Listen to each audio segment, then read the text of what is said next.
Who knows? Broadcast is live, everybody. Hey guys, this is Tim Stout with the Learn to Earn podcast. It is episode 12. It says 11, but I'm not going to count the rant I went on last week. So we are 11, and I'm here with a great friend and mentor of mine, David Keesee, out of Santa Clarita, California. Tell us a little about yourself, David. Well, basically former pro athlete turned coach and speaker. And as you know, been doing that for the past 10 years. And, hopefully we'll get into some of the details of that. But I'm just excited to be here, man. What you got going with your podcast is pretty awesome. And anybody who is coming across this should definitely subscribe. So I know I am. So I'm excited to be here, man. Thanks. No, I appreciate that. Also listen to your podcast. Give that a plug. So yeah. Oh, well, yeah. So it's called the Find a Way Daily Podcast. And so I'm basically taking some of the things that some of the concepts that I've written inside the book that we just launched, which was, ended up being a bestseller, which is awesome. But that podcast is basically designed for, 3 to 5 minutes, boom, give you some concepts out of that to put into your life so that you can go to the next level. So if you guys want to check that out, Find a Way Daily Podcast. But yeah. And I really love the short form of everything because you can take it in snippets, you can take it in between showings, in between buyers. I really love consuming it that way. Yeah. So diving into the book is Find a Way. Yeah. Okay. Tell us about the name. Tell us about why Find a Way. Yeah. So it's interesting, right? So I've always kind of been into like, how does someone become the person they need to become to reach the goals they've set? Now, some people, they kind of step into that. They were born, they were raised, and that fit perfectly for the success that they wanted. But most of us, that's not the case, right? Like we didn't come from wealthy families. We didn't come from, parents that spoke influentially, or, I always used to be jealous of the people that would be on my baseball teams through high school and stuff, where their dad was like in the major leagues or something. So I'm like, well, duh, as long as you're playing baseball and your dad was in the major leagues, that seems kind of like an easy thing, right? So like, it was like, well, how do you become the person required to reach the goals they've set for themselves? And I think inside the age today that we're in of this copy, rip off, duplicate, right? Like, it's like, I think people get lost. And so the name Find a Way actually came from my mom. It's something that she just said to me over and over and over. She'd be like, stop making excuses and go find a way. Stop blaming them, go find a way. Like nothing else matters. Just go find a way. And as I matured, I was fortunate enough to play professional baseball. I ended up breaking sales records early in my career. And I was able to start a coaching company that reached the $1 million price point. So in doing all those things, Find a Way kind of it galvanized, right? To these 3 words. It just sounds like a cliche that everybody uses, like find a way. But I kept hearing my mom's words as I would go through my life. And what occurred to me was, it's not find the way, right? Like we try to go to different coaches and we try to go to different, and we think, well, if I just do what successful people do, I'll be successful. And you hear that a lot. Like if you just do what other successful people do, you'll be successful. And sometimes that's just not true. Like I've discovered, yes, you can take elements from successful people, right? You can take elements from coaches, but ultimately Find a Way means you going on your own journey and not being afraid to bring you to the party. Instead of just copying somebody else, like you may take that, but Tim, your journey is a little bit different than a lot of real estate agents, right? Their journey was a little bit different. You came from professional fighting, and then it was like, okay, instead of punching him in the face, now you have to educate him and help him sell a house. It was like, okay, well, you have to change a little bit, right? You have to find a way. Your journey into real estate was a little bit different than other people's, and as mine was. And the way I got to professional baseball was very different than most people get to it. And if I had just tried to copy what other people did, I would have quit in college. So it's this idea of you walking your own journey and you figuring it out yourself and taking the help of mentors and stuff like that. And you talking about the rip off and duplicate. There's 2 things I despise. It's the people who only rip off and duplicate, and the people who want to fake it till they make it. Like that's a few things that like literally like upsets me. And faking it to make it, because you can't give the service that you need if you're faking it. If I'm faking information, if I'm faking intelligence, if I'm faking experience, that is doing nothing but fooling my customer, who I have fiduciary responsibilities, who I have people who look up to me for the biggest decision they're going to make in their lifetime. And people who fake it till they make it, you're lying. And they often duplicate. There's people in the coaching spaces, and that's their big thing, is rip off and duplicate. And I'm okay with taking something somebody else does and making it yours. Mm-hmm. But that's not exactly what happens. They completely rip off and duplicate. Early in my career, me and you would have these discussions about people doing what I was doing, and it would upset me. And you'd always tell me, like, they're not going to be consistent at it. And every time you were right, and their consistency would drop off, and it would just go away. Yeah. So those are, going off on my little tangent, those are two things that I hate, is the fake it, the make it, and the ones who just want to rip off and duplicate. It's like, be original. And going back to your point, find a way, it's your way. It's not the way. People come into the coaching space wanting you to tell them exactly what's the one thing I can do to make me a millionaire. Yeah. One thing is different for everybody. Totally. And so a lot of time too, if we go back through your career and the massive success that you've had, it wasn't one thing. Like, if you want to generalize and chunk up and say it was one thing, you found a way. You just kept going no matter what. Like, as long as you keep going no matter what, you will find a way. But I agree. And I actually think it's not good for your own development, because let's say that you do rip off and duplicate, and let's say that it works. Well, what happens when it stops? You're still you. And I think the saddest day that somebody can have is when they feel better about themselves because they're pretending to be somebody else. I can see that.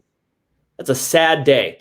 And what if I meet you and you're not who I think you are? That's even worse. You're lying again.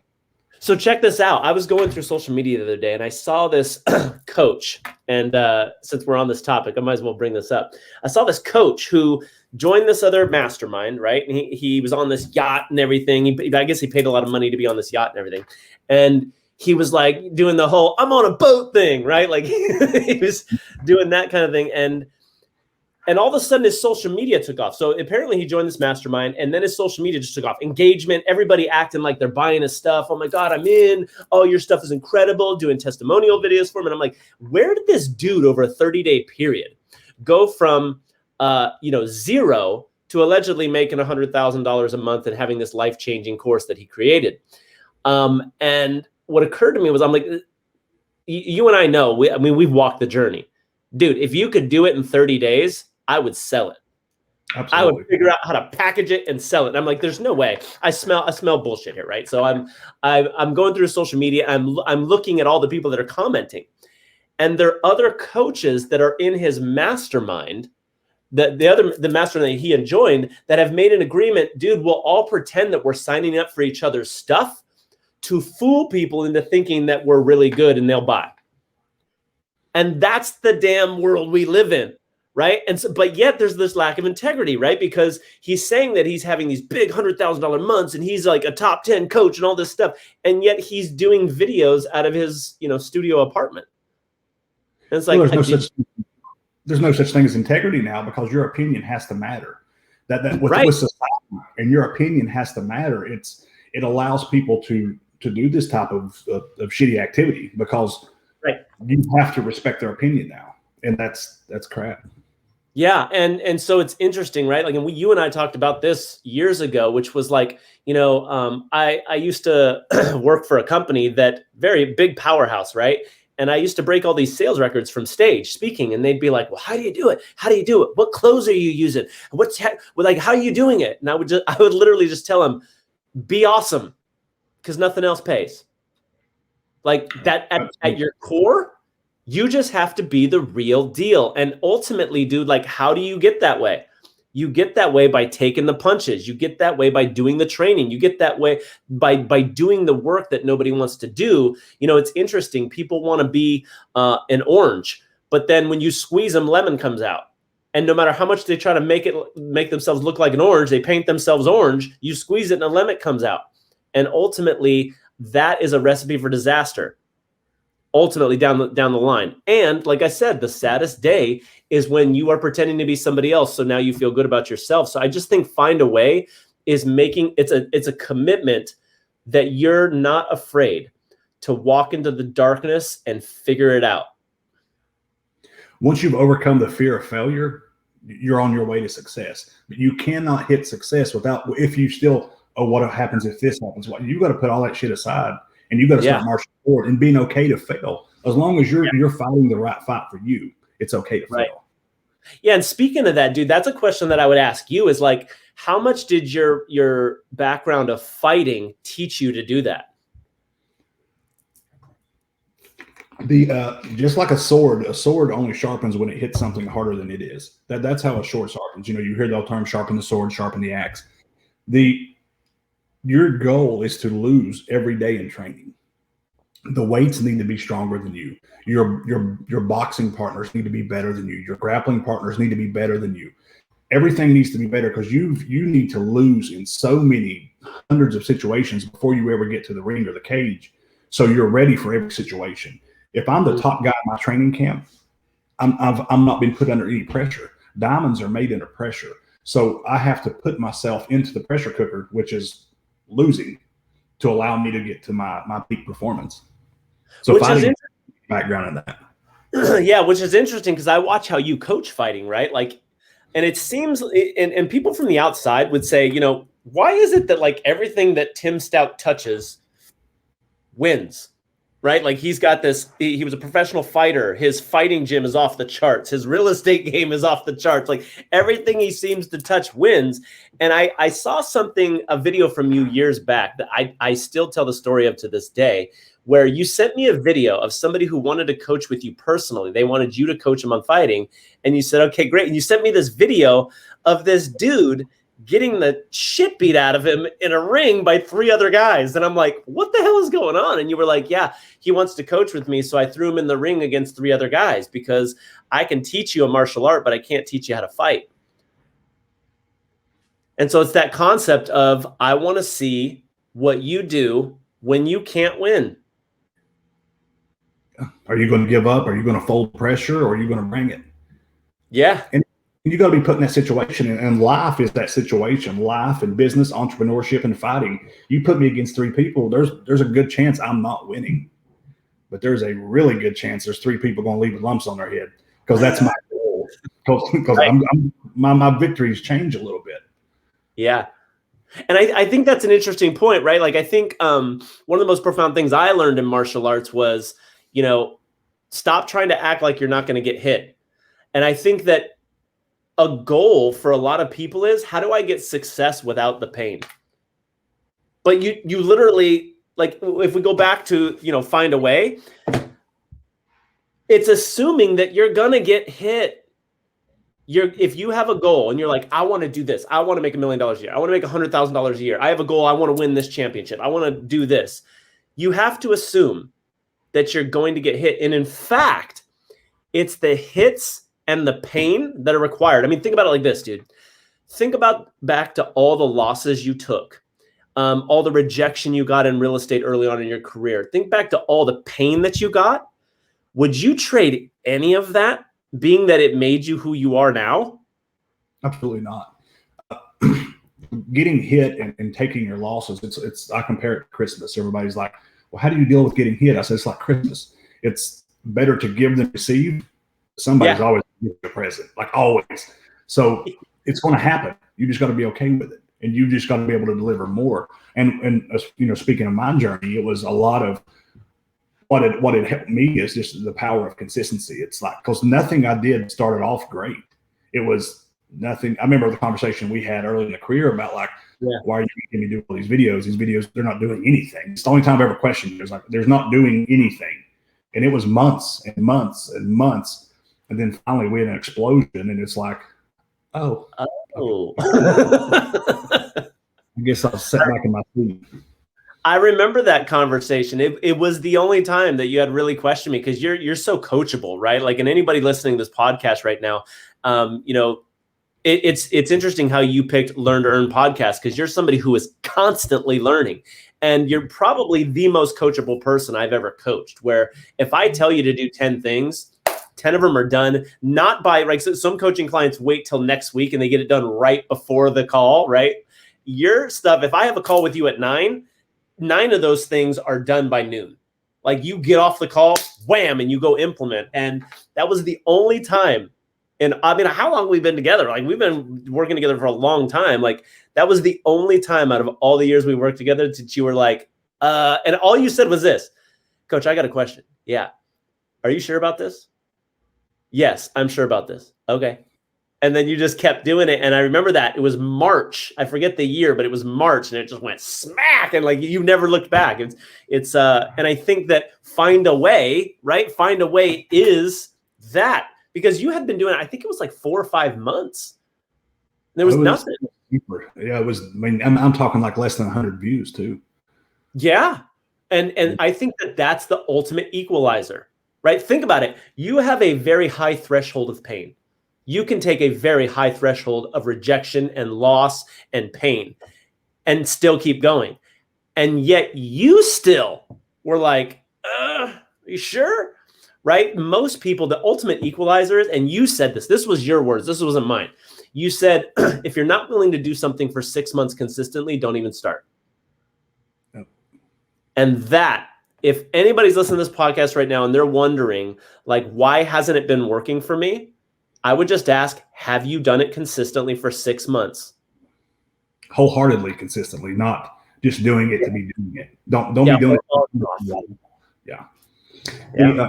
Going back to your book, To Find a Way, you had to corral everybody in the world, and like, you had to pick certain people who had to read this because it was going to benefit them the most.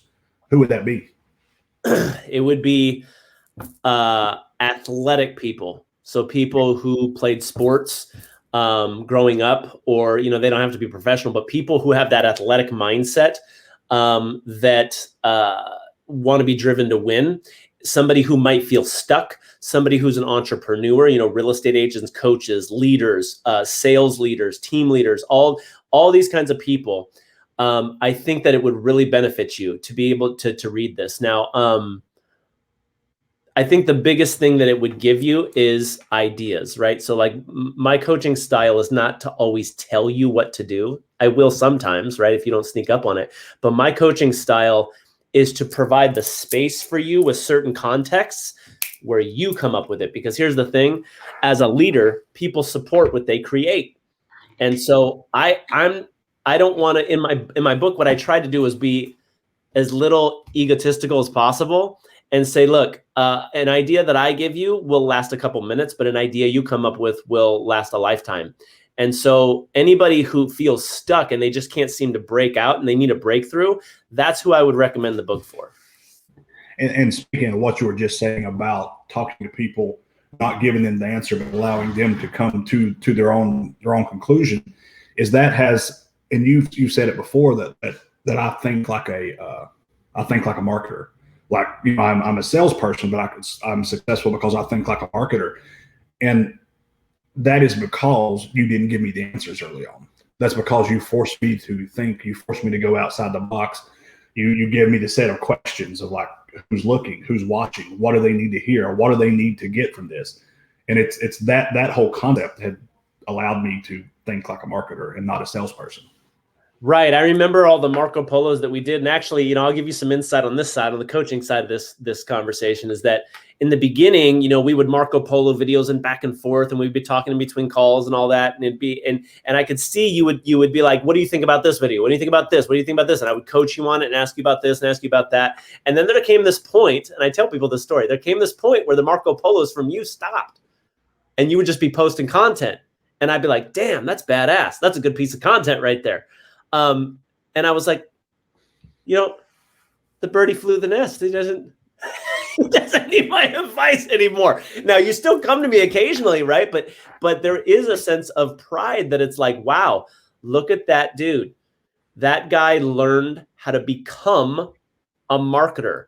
And for everybody here that is listening to this and they're thinking, you know, like, well, I don't come from a sales and marketing background. Well, this dude came from a professional fighting background. and learned how to market. And when I would watch you market, sometimes without me, and I would just be like, wow, that I can see as a marketer watching a marketer, that was really reverse engineered and really well done and serves at a high level. Your pieces of content just went through the ceiling, dude. It was really fun to watch. Well, like you always say, you got to start with your goal in mind. Like, I've got to start, what do I want to accomplish? And then I'll work it backwards. And that's a me to do what I'm supposed to do. Right. So back to this idea of find a way, though, because when I told you to start thinking like a marketer, in the beginning, you're like, well, what the hell does that mean? I don't even know what does that look like? If you take who you are as a marketer and a leader today, if you go back 5 years, that dude that was marketing back then doesn't even exist anymore. He's gone. Absolutely. Yeah, he's not even. I was a kindergarten marketer. Right. And what's interesting, though, is like, if you go back then, and this is the point I want to make for people on the podcast, if you go back then, you cannot see today from there. You can't. Like, no matter how much I would have tried to articulate it to you, you can't. And that's why I like keep removing the steps so that you can, or I keep putting the steps up so that you can keep walking the steps. Because if I had told you, dude, this is what it will look like, it actually would have killed your progress. But you stepped into the unknowing of becoming a marketer and just said, well, I'm just going to figure out what this is like. And then and you take these things and you go, well, that doesn't work. This does work. And you move, and like who you are today, and to think about it, like who you'll be tomorrow, like where you're trying to go right now, where you will be going is unrecognizable from who you are today. And so that's what I think find a way is. That was my intention, is that you don't know what it's going to look like. And people want that certainty. They want what is this going to work? I want a guaranteed way of working. Well, that's like going into a fight and saying, I want a guaranteed way of not getting hit. I want to guarantee I'm going to win this fight. Well, the problem with that is, even no matter how much you studied technique and practice sparring, the problem is the guy on the other end is trying to kill you now. They don't cooperate with your training. You know what I mean? When you grab them by the arm now, they pull away or smack you. It's a different context. And, my brother is in martial arts, and he used to say, sparring's not really fighting because there's not really consequences. Yeah. The other guy's not going to kill you. When you meet a guy in a parking lot, or, you get into a real fight, it's going to be slightly different because there's consequences now. Well, you have to be fearless in that.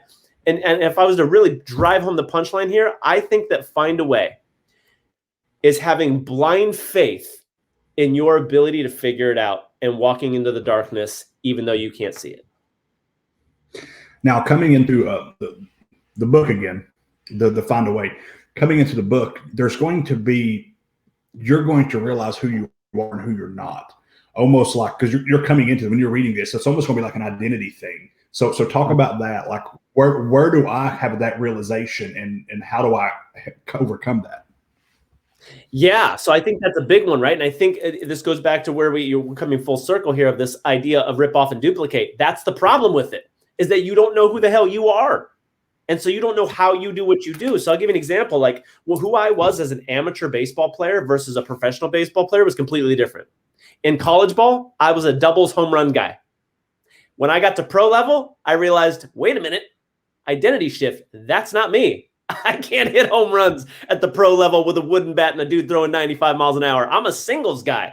I got to work on my speed. I have to work on those things. So knowing your position is critical. But the other thing I would say is this. If you fall into this idea of copying and comparing yourself to the Facebook lives of other people and trying to do what other people do, it can actually lead to disaster. So because it can lead to an identity crisis. And that identity crisis I hit after pro ball. So everybody hears the story of me playing professional baseball, but they don't hear the story of when it ended. When it ended, I was broke, depressed, and suicidal, like literally suicidal, and $50,000 in debt. And that was because David Keesee was a baseball player. And there was no David Keesee without baseball. And so it was like, well, if baseball's over, so who am I? Who's David Keesee? And I remember going to the treadmill at the gym and starting to warm up and realizing this is stupid. I'm not going to spring training. Like, why am I doing this? I got fat. I got out of shape. Like it was really bad until I realized that I'm not what I do. right? Like I've said this to a lot of other coaching clients inside the league is this: Tim Stout could have done anything and he would have been successful. And you've proven it, right? You have an investment company, you have a portfolio, you have multiple real estate companies, you have a property management business, you have a gym, you have a salon. Like it doesn't matter what you would have done. It is who you are that manifests like that. And this is an interesting thing. And it's not a very manly topic, but I was talking about this with Taylor at breakfast, which is why it's not very manly. Taylor is growing flowers and vegetables. She's like obsessed with it right now. And I said, what's another flower besides the rose? What's the most beautiful flower? She said the rose for sure. I said, what's like an equal, like is really close tie? She said a hibiscus flower. I'm like, okay, well, I don't know what the hell that is. I had to Google it, right? So I looked up hibiscus flower. It's beautiful. But it's not a rose. And I said, can you imagine if a hibiscus flower spent its entire life pretending to be a rose, and then somebody came to the store to get beautiful hibiscus flowers and didn't find them because they were trying to be a rose? Because a hibiscus flower can be the best hibiscus flower in the market. But when it's trying to be a rose, now it's a shitty rose and a shitty hibiscus flower. And it gets left in the middle of it. Where if the hibiscus flower would own who it is and how beautiful it actually is, it would get everything it ever wanted in life. One of the biggest secrets to success, and I tell people, it's knowing where you're strong, but the more important one is knowing where you're weak. Because people, good leaders, if you talk, and I read a lot like we've discussed, but when you're talking to these strong leaders, they know exactly where they're weak. They know where they're good. They know where they're weak, and where they're weak says something more about them, because in my opinion, it allows them to hire someone who's going to complement them. But that also, the mindset problem with that is they have to hire someone who is better at them in that part. And I think that bothers a lot of people because they like being the boss more than they like being successful. Oh, that's profound. They'd rather be the boss than be successful. That's really profound. If anybody's watching this, they should definitely. In the real estate business, I see that a whole lot. People just they want to be the boss, and I know people in not like real local, but like within the Atlanta community that are like that. To keep from hiring someone who could 2, 3, 10x their business, they'd rather work with someone who they can be the boss and they can tell them exactly like they want it done.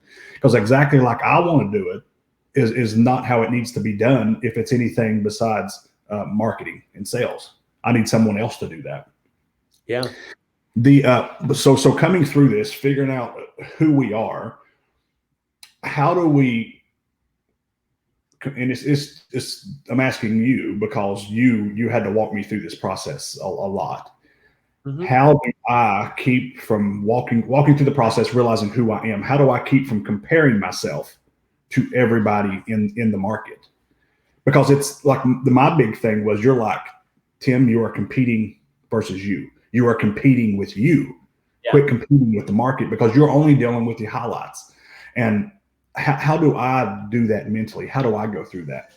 Well, that's one of the things I talk about in the book, right? Is like, competition is real. In fact, in the great legendary book, Lessons of History by William Durant, Lessons of History, he's basically this historian who went back through all of time and said, look, there's like 7 lessons that repeat themselves over and over and over and over. And if you learn them, you can succeed more in life. And the first lesson that it's like gravity, is that life is competition. Period. End of story. Everything is competition. And people be like, well, I don't think it's a game. I don't think life's a competition or life's a game. Cool. Then you've already lost. Congratulations. Nobody winning will ever say that. No, they will not say that. They are 100% competing. But what can really be destructive is when I'm trying to compete with that person, because most people don't know how to be themselves and compete with them and remain themselves. They try to copy. They try to do these other things, right? They give up who they are. And I think that if you can stay competitive with who you are and what your vision is and stay in your lane, and that's why a lot of the coaching that we talk about inside the league is like, look inside first. Like, find what you find to be true for you and compete with yourself. Because here's what's crazy. There are people out there that will compete with somebody else. They'll beat them and they'll be like, I hate my life. I hate this. This is horrible. Right? Like, and so you have to really be careful about who you're competing with and what you're competing on, because they may not be playing the same game as you. I'll give you an example. One of the coaching clients that I coached for a long time was Sue. Sue wanted to make $750,000 a year. And she was at like, I don't know, three something, low fours.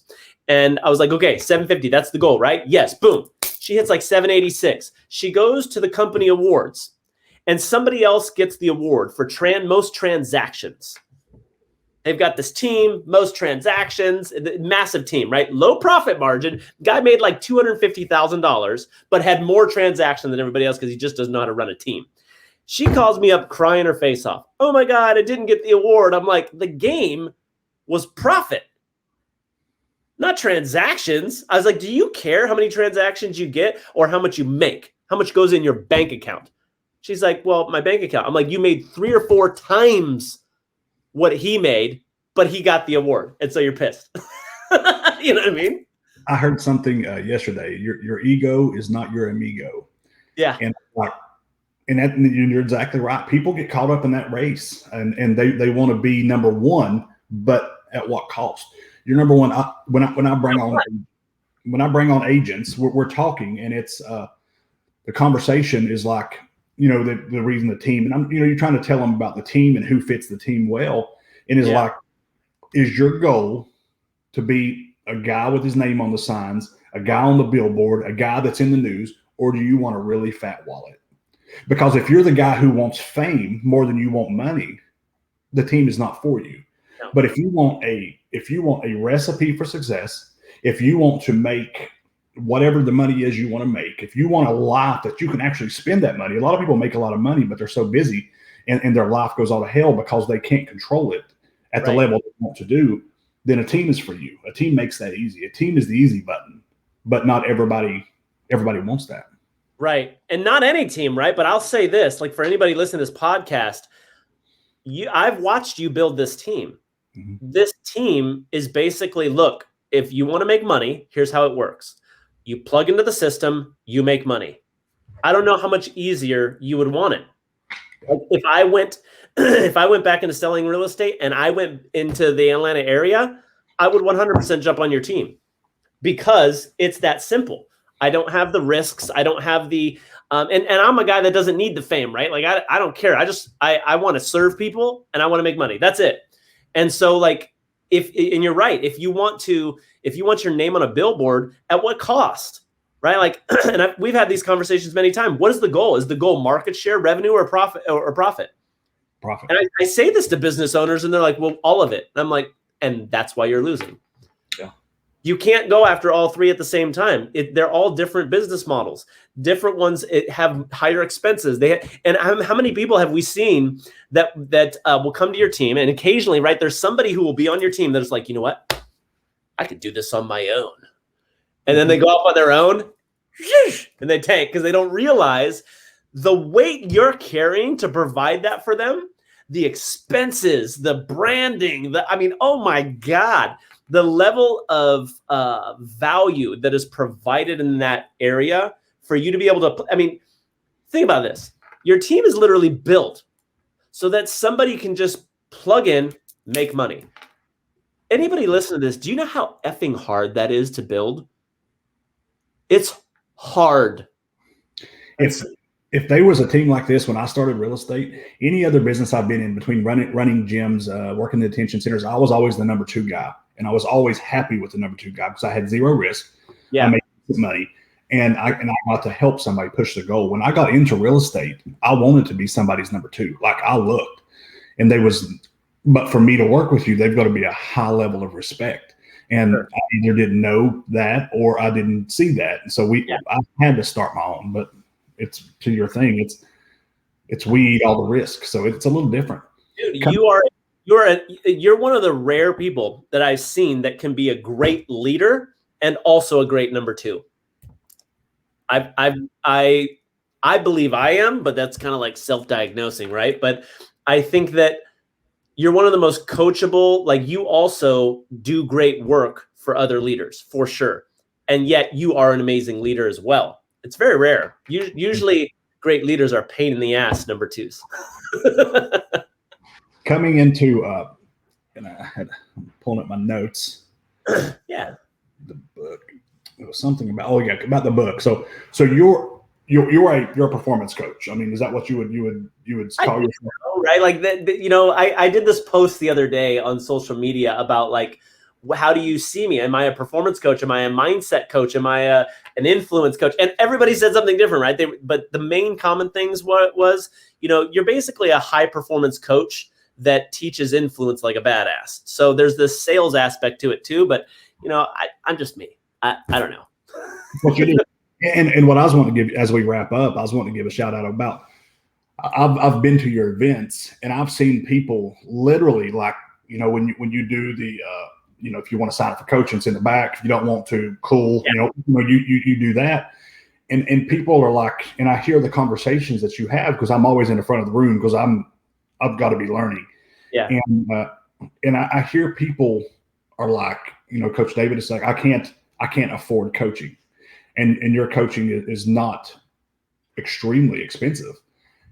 But the same people who are, I can't do it, that I see come into the fold, I have seen several of those within 7 and 8 months have $100,000 months.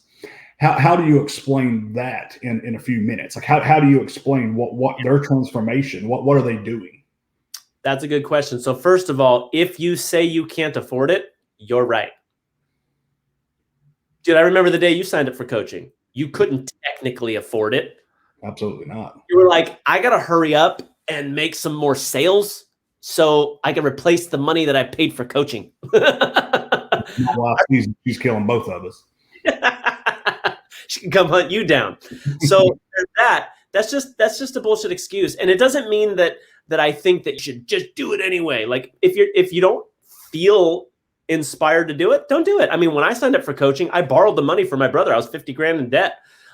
So if you say that, then of course, because at the same token, when you say I can't afford it, well, isn't that why you need the coaching? So something's going to have to give. You're either going to go in all in on you or you're not. And it's not just an investment. I see that now. I didn't see that then. Right. As a product of that, it's right. So here's what I think to answer your question though. Like, what are a couple takeaways of what I see the people who get to $100,000 months? And that's kind of our sweet spot, right? We're really good at getting people to go from 6 figures a year to 6 figures a month. And I would say it's a couple things. Number one, and this is a cliche term, but I'll explain it better. And that is mindset. But what I mean is, in terms of mindset, I don't mean thinking positive, because, we're not always positive. What I will say is that it's you being able to think about your business and your life and your relationship differently. I'll give you an example. I made a post the other day, just went bam, just blew up. Apparently I hit a nerve, which basically said there's no such thing as relationship equity. People get into relationship in the first 6 months, they're the best version of themselves that they'll ever be. And then it starts to dwindle because the law of familiarity kicks in. And now you stop taking your lady out on date night. She stops giving you the attention that you wanted. And you think that because you invested that 6 months of equity that maybe you could just chill now. And that is not how relationships work. When you stop delivering what they signed up for, they're out.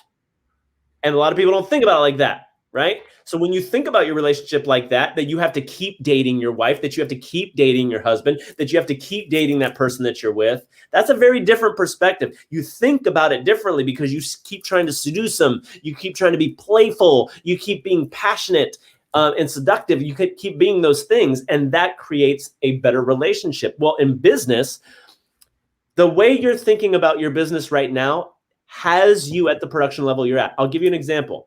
The way that you thought, Tim, early in your career is not the way you think now. I hear you. The level of conversations, the way you see the business, you used to be your business. Now you're not. Your business is your baby, but it's not you. You're like, how do I feed it? How do I take care of it? It's thinking about your business as you are the business versus I have a business is two different ways of thinking about it, right? So I think that's the first thing that gets people to $100,000 a month is they start to think about the business and themselves and their life differently. So that's number one. And what I would say to that before I move on to the next thing is that you will never outperform your own identity. 100%. How you see yourself is how you perform. Well, why can't it be more disciplined? Because you know you're not. You know you're not. And so you're out of integrity, right? This idea of alignment. And that's the second thing that I would say that gets people to $100,000 a month is that a lot of times people are trying to, it's kind of, I like it to the analogy of the fly, right? The fly is trying to get out of there's two windows. There's one that's open, there's one closed, and the fly's just going against the closed window over and over and over and over and over. And I'm like, hey, just get in alignment over there and you're out. Nice job, right? So it's just getting into alignment. But the last thing I would say, and you cannot get past this, is that you must develop skill sets that are relevant to the goals that you have.